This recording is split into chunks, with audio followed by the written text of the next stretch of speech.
Kung LED bracket ang hanap mo, ito ang matibay. Kahit malaki ang mini driving light mo, walang alog dito. Ito pa nga ang bago, wireless na ang mini driving light. At talaga namang malakas pagdating sa busina. Kamusta mga true friend? Nandito nga tayo ngayon sa Malolos, Bulacan. At dito nga ay nakita natin ang true friend natin si IM Jamich at magpapagawa nga rin siya ng kanyang bagong Honda ADV 160. Ganyan pala ang itsura kapag binabaklas ang fairings ng ADV 160. At syempre, ipapaayos din natin ang ating NMAX. At ang mag-aayos nga to ay si Kuya Buboy.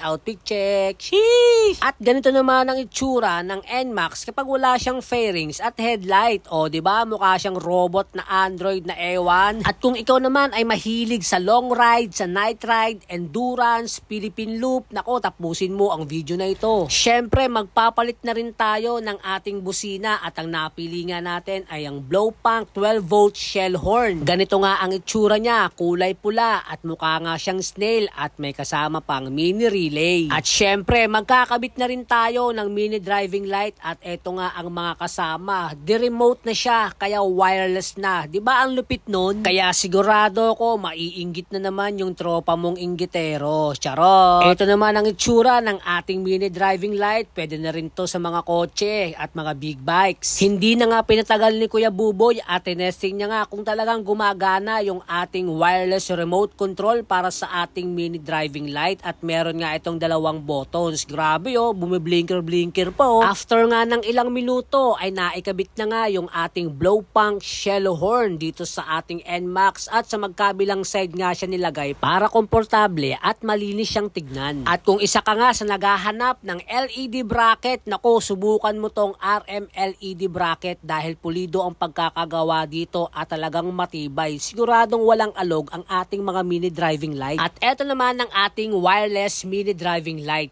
Prototype pa lang to dahil susubukan pa lang natin siya kung gaano siya ka-effective sa ating mga motorsiklo. Medyo malaki nga siyang tignan dahil pwede rin to sa mga big bikes, lalong-lalo na yung mga mahihilig sa night ride, sa mga endurance, adventure, Philippine Loop at kung saan-saan pa. At makikita nga natin dito na talaga namang bumagay din sa NMAX dahil sa mukha nitong robot at para nga siyang merong rocket launcher. Kaya mas tumapang at umasti. Ngayon naman ay subukan naman natin tong buksan at check natin kung talagang gumagana ang wireless niya. At makikita nga natin dito yung kanyang buttons. Ayan, kulay dilaw yung ilaw.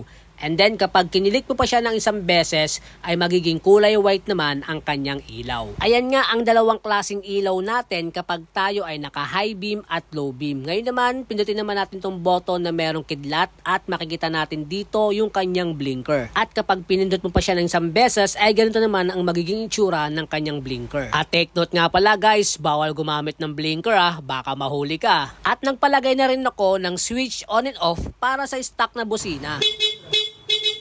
At kapag inon mo nga ito, iilaw siya at ito naman ang ating Blowpunk.